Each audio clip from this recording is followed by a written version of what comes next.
Kenya में छाया हिंदू प्रभाव। माथे पर तिलक, शरीर पर भगवा रंग के वस्त्र और जुबान पर भगवान का नाम, ये पहचान है केन्या वासियों की। आखिर क्यों केन्या के लोग अपने मूल धर्म को छोड़कर सनातन धर्म के मुरीद बन रहे हैं? क्या इस्लाम और ईसाई धर्म छोड़ने की वजह? क्यों और कैसे केन्या हिंदू रंग में रंगता जा रहा है? किसने की केन्या में सनातन की शुरुआत? क्या केन्या एक हिंदू देश बनने की राह पर चल पड़ा है? आइए जानने की कोशिश करते हैं। लेकिन वीडियो में आगे बढ़ने से पहले अगर आपने वीडियो को लाइक और चैनल को सब्सक्राइब नहीं किया तो देर किस बात की, फटाफट से कर लीजिए। सबसे पहले मनमोहक नजारा देखिए। श्री जगन्नाथ रथ यात्रा महामहोत्सव की, श्री जगन्नाथ सुभद्रा बलराम की, श्रीला प्रभुपाद की, जिसमें लोगों की भीड़ भगवान का नाम जपती हुई आगे बढ़ रही है। मंदिरों में पूरे जोश के साथ आरती की जा रही है, भजन कीर्तन हो रहे हैं, ढोलक की थाप, हिंदू भजनों के बोल पर लोग दिल खोलकर भक्ति में झूम रहे हैं। अगर आपको ये नजारा भारत का लग रहा है तो आप गलत हैं, क्योंकि ये भक्तिमय माहौल तो अफ्रीका के केन्या से निकलकर सामने आया है, जो इन दिनों खूब वायरल हो रहा है। लोगों की ये भक्ति श्रद्धा देखकर हर कोई हैरान है, क्योंकि इस तरह का नजारा ज्यादातर भारत की सरजमी पर ही देखने को मिलता है। और तो और भारत की पहचान बेसी सनातन संस्कृति और एक हिंदू देश के रूप में होती है, जहां की 145 करोड़ की आबादी, सबसे ज्यादा संख्या हिंदुओं की है। पूरी आबादी का लगभग 79% हिस्सा सनातन धर्म के फॉलोअर्स के ही नाम है। इसलिए भारत के एक हिंदू देश का देवभूमि यही है और सनातन का जुड़ाव भारत से ही माना जाता है, जहां से अब सनातन की लहर धीरे धीरे पूरी दुनिया में फैलती जा रही है। मुस्लिम देश हो या ईसाई देश, हर कोई हिंदू रंग में रंगता नजर आ रहा है। कुछ ही वक्त पहले यूएई जैसे मुस्लिम देश में भी एक हिंदू मंदिर बनकर तैयार हुआ और भारत के साथ साथ दुनिया के अलग अलग कोने से लोग यूएई के मंदिर में पहुंच रहे हैं। और हैरत की बात देखिए कि ये वही देश है जहां इस्लाम ने मजबूती से अपनी जड़ें फैला रखी हैं, जहां की संस्कृति से लेकर लोगों की सोच तक इस्लामिकता बसी हुई है। लेकिन अब उस देश में सनातन के जयकारे भी खूब जोर शोर से गूंज रहे हैं। अबू धाबी और दुबई से एक मंदिर बन चुका है और मंदिरों की गिनती बढ़ने के साथ साथ हिंदू आबादी भी बढ़ती जा रही है कि सनातन की श्रद्धा भी लगातार बढ़ रही है, उसका प्रभाव भी। सिर्फ यूएई नहीं, वेस्ट अफ्रीका का घाना देश भी अब हिंदू धर्म की राह पर चल पड़ा है। कभी शून्य हिंदू आबादी होने के बाद भी आज यहाँ हिंदू धर्म तेजी से फैल रहा है। करीब 30,000 हिंदुओं का ये घर बन चुका है। घाना की पहचान भी एक मुस्लिम देश के रूप में होती है, पर अब लोग इस्लाम छोड़कर सनातन का दामन थामते जा रहे हैं और अब कुछ ऐसा ही हाल केन्या के राजधानी शहर नैरोबी में भी देखने को मिल रहा है। केन्या एक ईसाई देश है, जहां 85% आबादी सिर्फ और सिर्फ ईसाई धर्म को फॉलो करती है। वहीं इस्लाम को यहां का दूसरा सबसे बड़ा धर्म माना जाता है, जिसके फॉलोअर्स की आबादी 10% है। इसके बाद बची कुछ संख्या में हिंदू, सिख, दूसरे छोटे मोटे धर्म संप्रदाय रहते हैं, जिनमें हिंदुओं की संख्या लगभग 60,287 है, वहीं वो भी 2019 की रिपोर्ट के अनुसार। इस ईसाइयत परोसने वाले देश में हिंदू धर्म तेजी से फल फूल रहा है और कम आबादी होने के बावजूद सनातन धर्म दूसरे बड़े बड़े धर्मों को टक्कर दे रहा है। देश में भजन कीर्तन, आरती पूजा की महक फैली हुई है और असली धार्मिकता का रंग तो नैरोबी के लंगटा इलाके में देखने को मिला, जहां केन्या का सबसे बड़ा हिंदू मंदिर तनकर खड़ा हुआ है।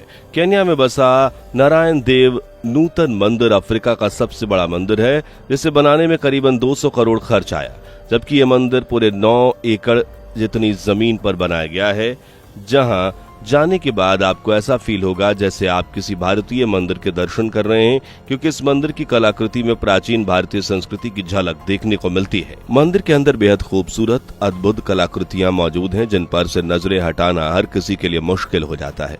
इस मंदिर का शानदार डिजाइन, नायाब वास्तुकला और भव्यता हर किसी को अपनी तरफ आकर्षित करती है।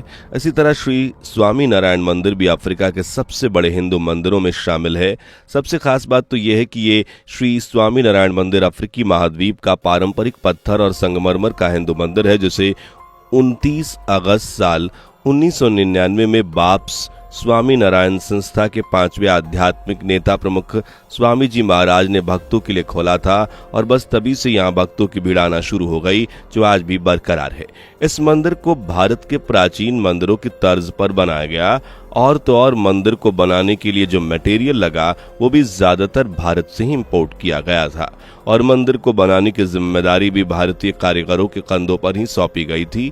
मंदिर के अंदर का हिस्सा जटिल नक्काशीदार लकड़ी से डिजाइन किया गया। हालांकि ज्यादातर हिंदू मंदिर से पत्थरों का इस्तेमाल किया जाता है, लेकिन ये मंदिर इस मामले में थोड़ा अलग हटके है। मंदिर में इटालियन मार्बल का इस्तेमाल किया गया है। आपको जानकर हैरानी होगी कि जब मंदिर को फाइनल डिजाइन दिया जाना था तब केन्या की एक कंस्ट्रक्शन टीम भारत के राजस्थान, केरल और दूसरी जगहों पर जाकर वहां के अलग अलग मंदिरों का दौरा कर चुकी थी और फिर उसके बाद इस मंदिर का फाइनल लुक तैयार किया गया। इसलिए ये मंदिर भारतीय संस्कृति से गहरा जुड़ाव रखती है। आज इस मंदिर समेत पूरा केन्या करीब 60,000 हिंदू मंदिर मौजूद हैं, जिनका अपना एक अलग इतिहास, अलग पहचान और एक अलग रूप मान्यता है। इन मंदिरों में केन्या के हिंदूवासी जो जाते ही साथ ही विदेशों से भी भारी संख्या में लोग इन मंदिरों के दर्शन करने आते हैं और केन्या में फैल रहे सनातन धर्म को सपोर्ट करते हैं। लेकिन अक्सर लोगों के दिमाग में ये सवाल आता है कि केन्या जो एक ईसाई देश है, इस्लाम के चाहने वालों की यहाँ कोई कमी नहीं। सालों से, सदियों से दो धर्म यहाँ फूल फल रहे हैं, तो भला सनातन धर्म ने कैसे लोगों के दिलों पर अपनी जगह बना ली? कौन था सनातन धर्म को केन्या लाने वाला? आइए इस सवाल का जवाब भी आपको दिए देते हैं। केन्या की पहचान भले ही एक ईसाई देश के रूप में होती हो, लेकिन ये एक ऐसा देश है जो हर धर्म, हर जाति को अपनी मर्जी मुताबिक जीने का हक देता है। यहाँ कोई भी इंसान किसी भी धर्म को अपना सकता है और चाहे तो त्याग भी सकता है। केन्या में हिंदू धर्म की शुरुआत पहली शताब्दी में मानी जाती है, क्योंकि पूर्वी अफ्रीका के व्यापारी भारतीय उपमहाद्वीप के व्यापारियों के साथ व्यापार किया करते थे और इसी सिलसिले में भारत लोगों को यहाँ आना जाना लगा रहा।